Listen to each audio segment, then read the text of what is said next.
मेरे आत्मस्वरूप बंधुओं, यह मायावी पूतना स्वर्ग विजयी दैत्यराज बलि की वही कन्या है जिसने भगवान वामन को देखकर उसे पुत्रवत दुग्धपान कराने की इच्छा मन ही मन की थी।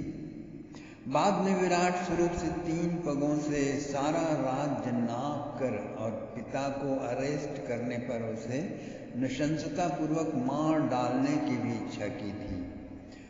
सो भगवान वांछा कल्पतरु होते ही हैं, अतः नृशंसता पूर्वक ईश्वर को मारने के लिए पर्याप्त क्रूरता अर्जित करने के लिए वह हजारों वर्षों तक राक्षसी योनि में निर्दयता का अभ्यास करते विचरती रही। आज उसकी इस तपस्या का अंतिम दिन है। उसने बाल कृष्ण को समस्त गोप गोपियों के देखते देखते गोद में उठाकर दूध पिलाने लगी। श्री कृष्ण की त्रिकालदर्शी दृष्टि से पूतना का इतिहास छिपा नहीं था। उसका भगवान वामन के प्रति वात्सल्य, प्रेम और हत्या का संकल्प, दोनों संकल्पों का फल युगपत देना था।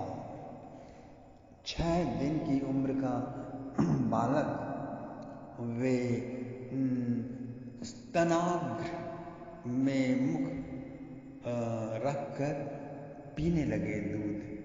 तस्मिन् स्तनं दुर्जरवीर्यमुल्बणम्। भगवान सुखदेव जी महाराज के अपने शब्दों में सुनिए वर्णन। तस्मिन् स्तनं दुर्जरवीर्यमुल्बणम् घोराङ्कमादाय शिशोर्ददावथ गाढं ब्रकराभ्यां भगवान् प्रपीड्य तत् प्राणैः समं रोषसमन्वितो पिबत्। सा मुञ्चमुञ्चालमिति प्रभाषिणी निष्पीड्यमानाखिलजीवमर्मणि विवृत्य नेत्रे चरणौ भुजौ मुहुः प्रस्विन्नगात्रा क्षिपतिरुरोधा।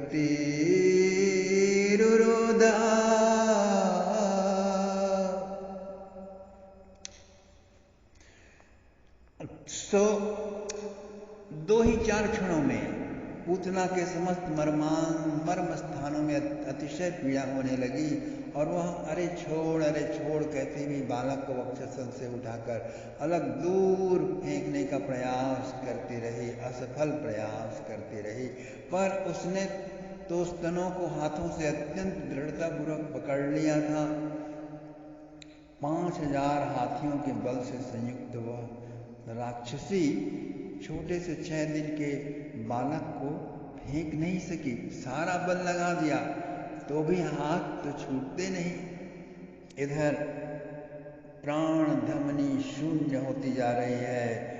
मर्मांतक व्यथा से वह हाथ पैर पटकने लगती है और बार बार भयंकर चित्कार करने लगती है। पर यशोदानंदन दूध पीना छोड़ते ही नहीं। अधरपुटों का संस्पर्श पाकर अमृत धारा बन चुकी है वह दूध। सुरसरी गंगा का पावन प्रवाह जैसे सुकृत नाशनी कर्मनाशा की जलधारा को खींच लेता है, खींच कर अपने में मिलाकर अपना रूप दे देता है, ऐसी मलिन धारा भी पवित्रतम बन जाती है। वैसे ही पूतना स्तन निर्गत विषधारा भी अत्यंत पूत पीयूषमयी बन गई। यशोदानंदन को वक्षस्थल पर लटकाए पूतना विद्युत गति से आंगन में चली आती है। सारे अंग पसीने से भीग गए, आंखें भी उलट गई। मानो किसी ने हाथ से उठाकर उसे ऊंचे आकाश में फेंक दिया हो। इस तरह वह मायाविनी ऊपर उड़ने लगती है। असह्य वेदना के कारण ज्ञान खो बैठती है, माया भूल जाती है, भुवन मोहन सौंदर्य नष्ट हो जाता है और वह विशाल काय राक्षसी के रूप में प्रकट हो जाती है। भयंकर गर्जना करती हुई मथुरा की ओर उड़ चलती है। जिस क्षण वह उड़ी उसी क्षण रोहिणी और नंदकेहिनी के प्राण भी मानो उनके फटे हुए हृदय कमल से निकलकर उसकी अपेक्षा दुगुनी गति से, द्रुत गति से उड़ चले। गोपियां भी उड़ चली। मर्मांतक पीड़ा से व्यथित होकर जिस समय पूतना भयंकर चित्कार करने लगी, अगणित भूधनों के साथ पृथ्वी कंपित हो उठी। ऊंचे उड़ रही है, पर जैसे ही कंस का उद्यान का आकाश आया, उसका विशाल शरीर भी नीचे उतर आया। नहीं नहीं, ब्रजेंद्र नंदन की अचिंत्य लीला शक्ति ने उसे नीचे ढकेल दिया। अब तक वे उसे ऊपर उठाई थी, अब नीचे गिरा देती हैं। अब वह वृक्षों को छूती हुई उड़ने लगती है।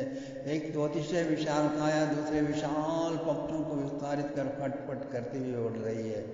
प्राणांतकालीन वेदना से तड़पती रहने का उड़ने का वेग बहुत प्रबल हो चुका, इसीलिए मनोरम उद्यान की सारी वृक्षावली उसके पांखों के आघात से उखड़ कर टुकड़े टुकड़े हो रही है।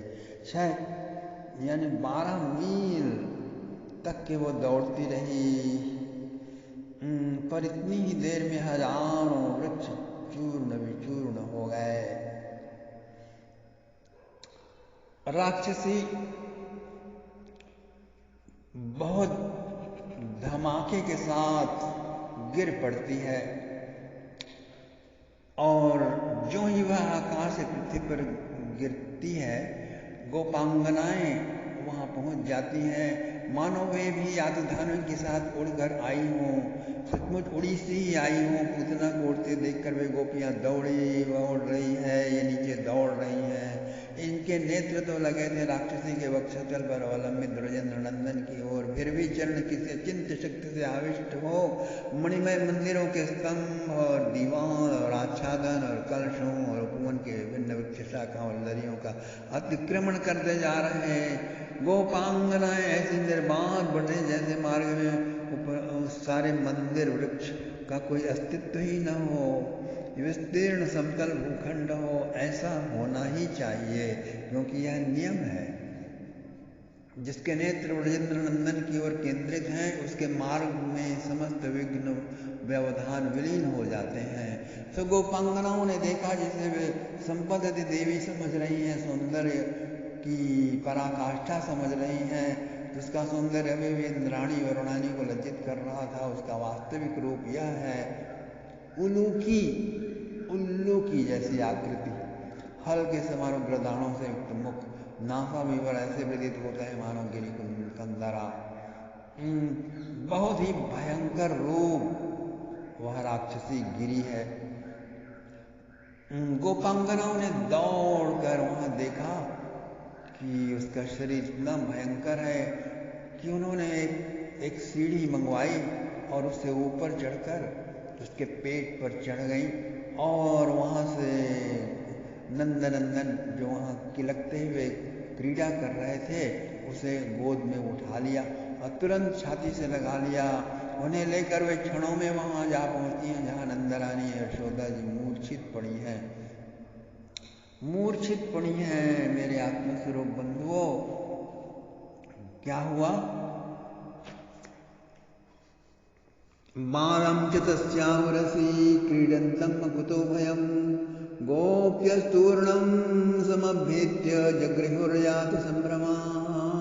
इस तरह से गोपियों ने गोपाल को उठाकर अपने हृदय से लगा लिया और सारी भीड़ वहां इकट्ठी हो गई थी और उन्होंने गोपाल को देखा, चारों ओर से छू छू कर देखा। सबने पाया कि सुरक्षित है गोपाल। सबको बहुत आश्चर्य हुआ और बहुत प्रसन्नता हुई।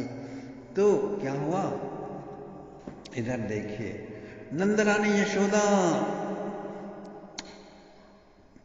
वहां अपने बालक को न देखकर बहुत ही जोर से रोने लगी। उसके केश बिखर गए। करुणा की देवी की भांति दौड़ने लगी।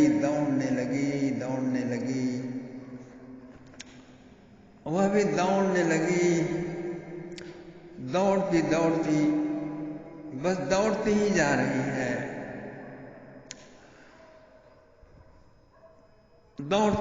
रही है, चिल्ला रही है, ओह कष्ट, मूर्छित हो रही है, फिर दौड़ती है जाकर और फिर मूर्छित हो जाती है, विलाप कर रही है, हाय धिक्कार, खेद, स्वर्ग की देवियों ने मेरे बालक को नीलकमल जानकर अपना कर्णभूषण बनाने के लिए अपहरण तो नहीं कर लिया? हाय, नील रत्न समझकर उसे मुकुटमणि बनाने के लिए क्या नाग कन्याओं ने उसे चुरा तो नहीं लिया? मेरे लाल को तमाल पुष्प जानकर अपने केशों का भूषण बनाने के लिए गंधर्वों की कन्याओं ने उठा तो नहीं लिया, अथवा सिद्धांजन जानकर योगिनी स्त्रियों ने उसे कहीं छिपा कर रख तो नहीं लिया। किसी आकाशचारी योगी ने यह समझकर तो मेरे लाल को नहीं उठा लिया कि समाधि के अतलांत गहराइयों में जिस जाज्वल्यमान नीले प्रकाश का अनुभव होता है उसका उद्गम यही नीलमणि तो नहीं है, ऐसा कहकर उठा तो नहीं ले गए।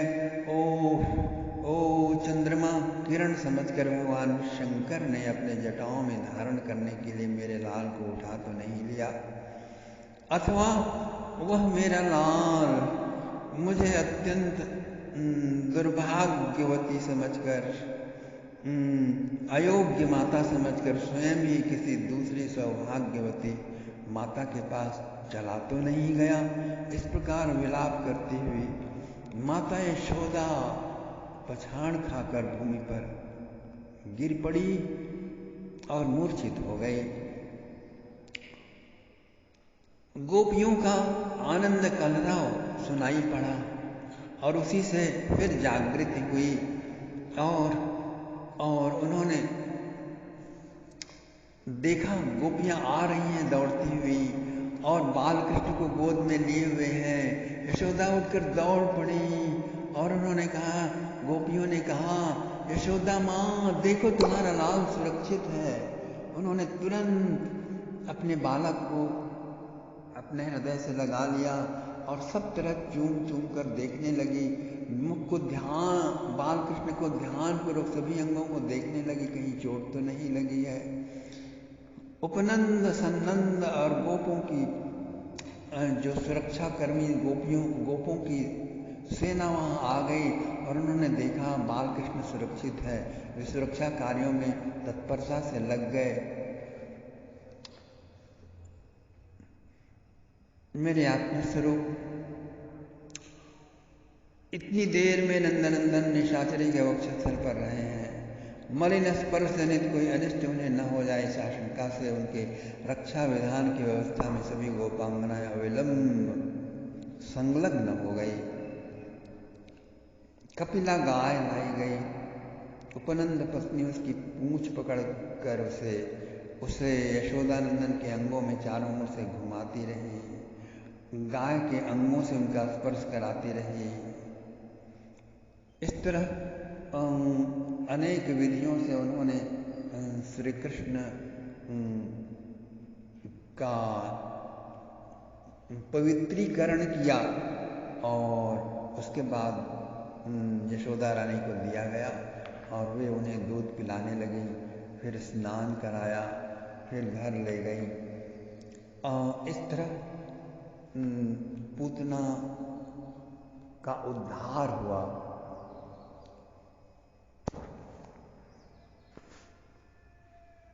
अहोबकीयं स्तनकालकूटं जिघांसया पाययदप्यसाध्वी लेभे गतिं नात्रुचितां ततोऽन्यं कं वा दयालुं शरणं व्रजेम।